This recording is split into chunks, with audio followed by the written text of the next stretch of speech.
No vídeo de hoje vamos trazer uma lista de famosos que morreram na década de 2000, um artista a cada ano.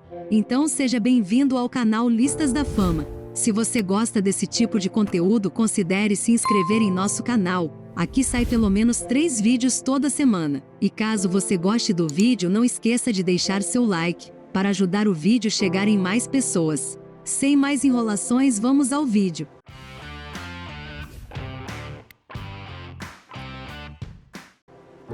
Sandra Brea, 2000. Foi considerada símbolo sexual no país na década de 1970 e na década de 1980. Foi famosa não apenas pelos seus muitos trabalhos, mas também por ter assumido publicamente, em agosto de 1993, que foi contaminada pelo vírus do HIV, lutando contra a discriminação. Contudo, a atriz faleceu vítima de câncer de pulmão, 7 anos mais tarde. Sandra Brea iniciou sua carreira aos 13 anos de idade, como modelo. Aos 14, ela seguiu para o Teatro de Revista do Rio, onde estrelou Poeira de Ipanema. Desde que anunciou que era soropositiva, Sandra Brea se afastou de tudo e de todos.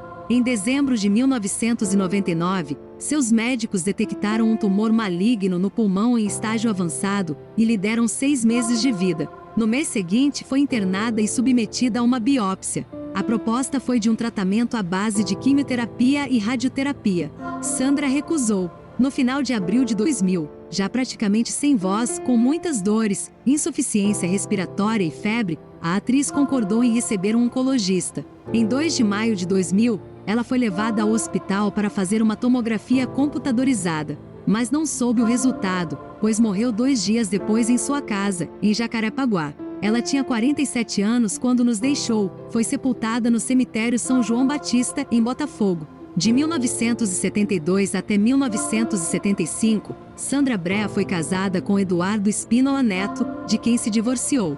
Sandra também teve outros 2 maridos, Antônio Guerreiro e Arthur Guarici. Ela deixou um filho adotivo, Alexandre Brea Brito, com quem estava brigada à época de sua morte. Alexandre desapareceu no ano seguinte e, em 2019, foi dado como morto pela justiça.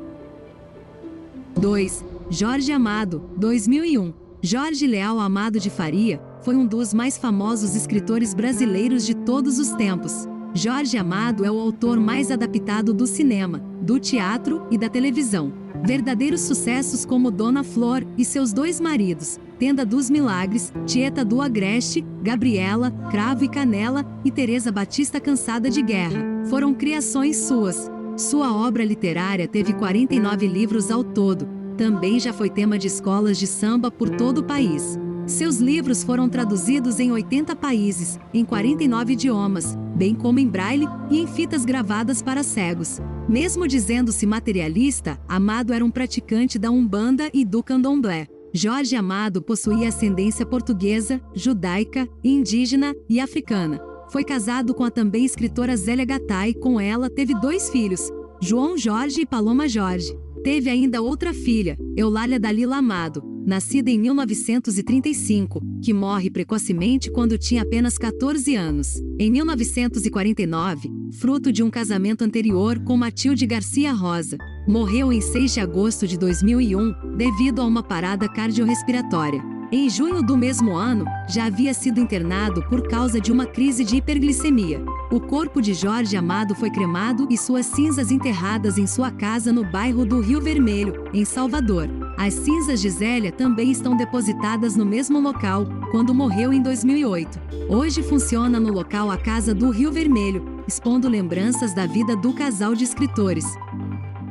3. Carlos Zara, 2002. Antônio Carlos Zaratini teve um grande destaque na teledramaturgia brasileira. Chegou a estudar piano por 8 anos, formou-se em engenharia na Escola Politécnica da Universidade de São Paulo, mas foi nos palcos que achou seu caminho. Tanto que, enquanto estudava engenharia, ele fez parte do grupo de teatro da Poli. Estreou no teatro com a peça Cama para 3. Depois da estreia nos palcos, Zara foi parar nos estúdios da TV Record, em 1956. Em 1959, participou do teleteatro da TV Tupi e do musical Lábios de Fogo, ao lado de Vera Nunes. Um ano depois, a convite da Record, aceitou o desafio de encenar e dirigir clássicos da literatura no Grande Teatro Record. Em 1963, foi chamado para fazer parte do elenco da TV Excelsior, e nesta emissora que, em 1967, fez um de seus papéis mais marcantes, o Capitão Rodrigo, personagem da adaptação para a TV do romance O Tempo e o Vento, de Érico Veríssimo. Atuou em mais de 30 telenovelas e minisséries, 26 peças teatrais e 4 filmes, entre eles Pra Frente Brasil, 1981, e La Marca, 1994. Na Rede Globo atuou em Pai Herói, Baila Comigo, Elas por Elas, Direito de Amar, Sassaricando, Lua Cheia de Amor, Anos Rebeldes, Mulheres de Areia, Pátria Minha e Cara e Coroa, entre outras.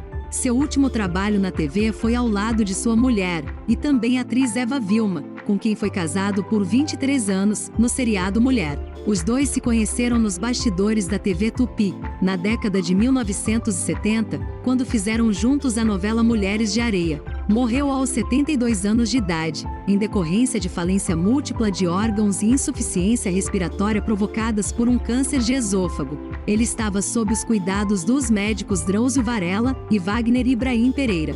O câncer, descoberto em agosto de 2001, estava sendo tratado com sessões de radioterapia e quimioterapia. 4. Jorge Lafon, 2003. Jorge Luiz Souza Lima, conhecido pelo seu nome artístico Jorge Lafon, foi um ator, comediante, dançarino e drag queen do Brasil.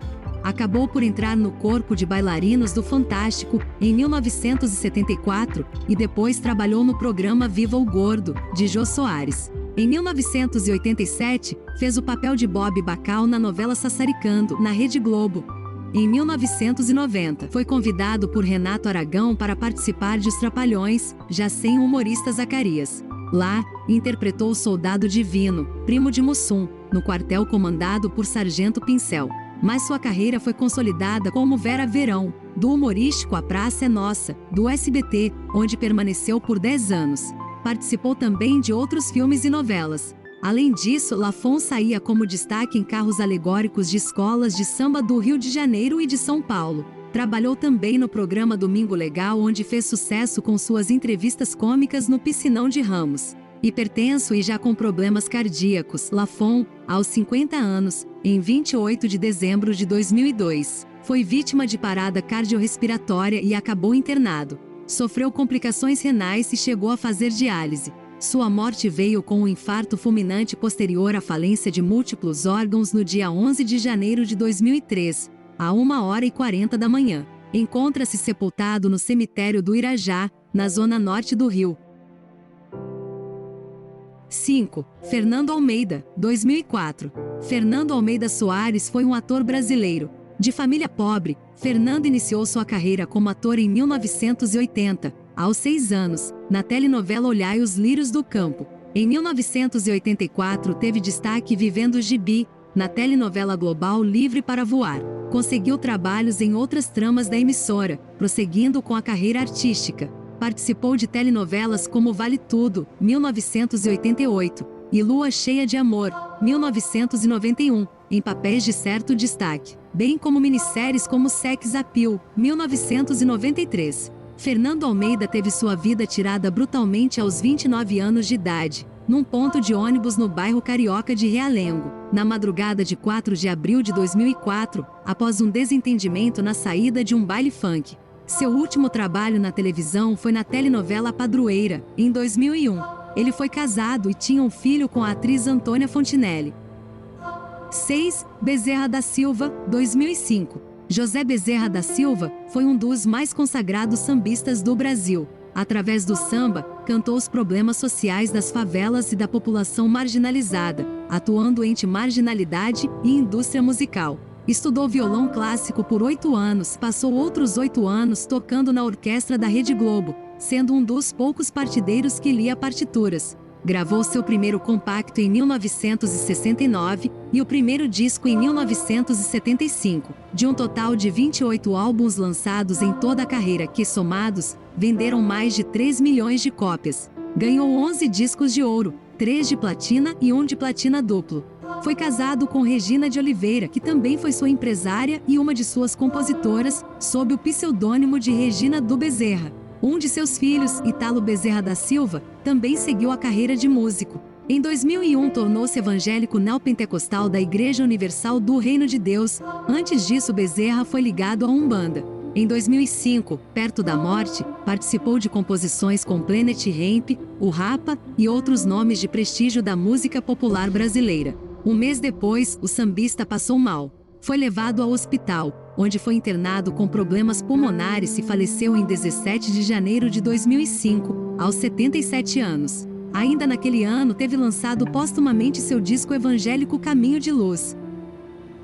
7. Ariclé Pérez, 2006. Uma das grandes damas da TV brasileira, Ariclé teve um fim trágico, aos 62 anos de idade. Contratada da Rede Globo desde 1988, participou de várias novelas e minisséries. Alguns de seus papéis mais marcantes foram Elisinha Jordão, da segunda versão de Anjo Mal, 1997, A Rosa Maria de Meu Bem, Meu Mal, 1990, e A Ametista, de Felicidade, 1991. Antes de sua contratação pela Rede Globo, participou de Cortina de Vidro, no SBT, e de Como Salvar Meu Casamento, a última novela da extinta Rede Tupi, que não chegou a ter seu final exibido. Seu último trabalho foi a minissérie JK. Era uma das atrizes prediletas de Maria Adelaide Amaral, autora da minissérie, havendo trabalhado em praticamente todas as suas tramas desde a novela Anjo Mal. No dia 26 de março de 2006, 2 dias após o término da minissérie JK, Ariclé faleceu ao cair da janela de seu apartamento onde vivia sozinha. A atriz passava por uma profunda depressão, e tudo indica que ela tenha tirado a própria vida. 8. Paulo Autran, 2007. Paulo Paquet Autran foi um ator brasileiro de teatro, cinema e televisão. Na televisão destacou-se em Guerra dos Sexos, em que contracenava ao lado de Fernanda Montenegro e protagonizou algumas cenas antológicas da teledramaturgia. Nos últimos anos fez apenas participações especiais, principalmente em minisséries, a última das quais Um Só Coração, em 2004. Em 2012, apareceu em uma participação especial na telenovela Guerra dos Sexos Apenas um Flashback e O Seu Velório, ambos exibidos no primeiro capítulo. No cinema, sua estreia ocorreu em 1952 em Appassionata. Posteriormente, esteve nos filmes Uma Pulga na Balança, Destino em Apuros, É Proibido Beijar, As Sete Evas, além de encarnar Deus em O Menino Arco-Íris. Seu último personagem no cinema foi no longa argentino O Passado, de Héctor Babenco. Era casado com a atriz Karen Rodrigues, com quem vivia desde 1974. Faleceu aos 85 anos, depois de sofrer um enfisema pulmonar e por complicações decorrentes do câncer. 9. Dercy Gonçalves, 2008. Dolores Gonçalves Costa, artisticamente conhecida como Dercy Gonçalves, foi uma humorista, atriz, autora, diretora teatral, produtora teatral e cantora brasileira. Oriunda dos espetáculos do circo, tornou-se uma das maiores estrelas do auge do teatro de revista na década de 1930 e da produção cinematográfica brasileira a partir das décadas de 1940.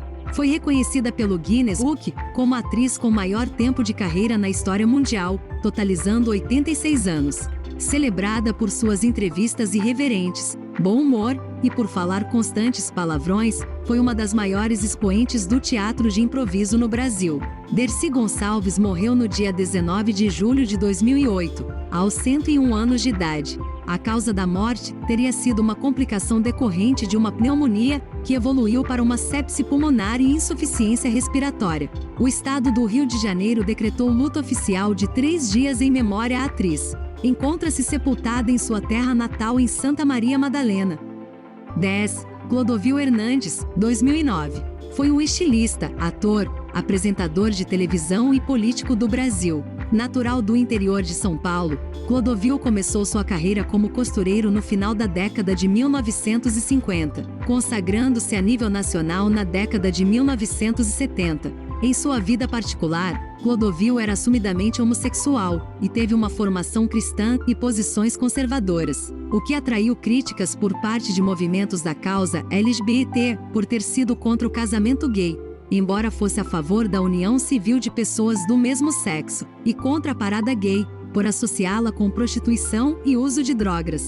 Clodovil morreu em 2009 sem deixar descendentes, tampouco nomeou herdeiros para seu patrimônio. Em vez disso, doou seus bens para a criação de uma fundação que idealizou ainda em vida. Clodovil Hernandes foi diagnosticado em 2005 com um tumor maligno na próstata. Ele retirou o tumor em uma cirurgia e não precisou fazer tratamentos complementares, porém passou a apresentar um quadro de incontinência urinária. Em agosto de 2008, passou por mais uma cirurgia em decorrência das deficiências na próstata. Após a cirurgia, durante a recuperação, o estilista e deputado sofreu uma embolia pulmonar. Clodovil morreu em 17 de março de 2009, após ser registrada sua morte cerebral, causada por um AVC. O velório ocorreu no Salão Nobre da Assembleia Legislativa do Estado de São Paulo, e o sepultamento teve lugar no dia seguinte à morte no cemitério do Morumbi, na capital paulista. Caso você goste desse formato de vídeo, deixe nos comentários qual década que você gostaria que eu fizesse a próxima lista, década de 80? Década de 70? Aqui no canal tem outros vídeos que vocês podem gostar, tem alguns deles aparecendo agora em sua tela, escolhe um aí e continue maratonando o canal. Chegamos ao fim de mais um vídeo, deixe seu like caso tenha gostado das informações, obrigado pela audiência e até o próximo.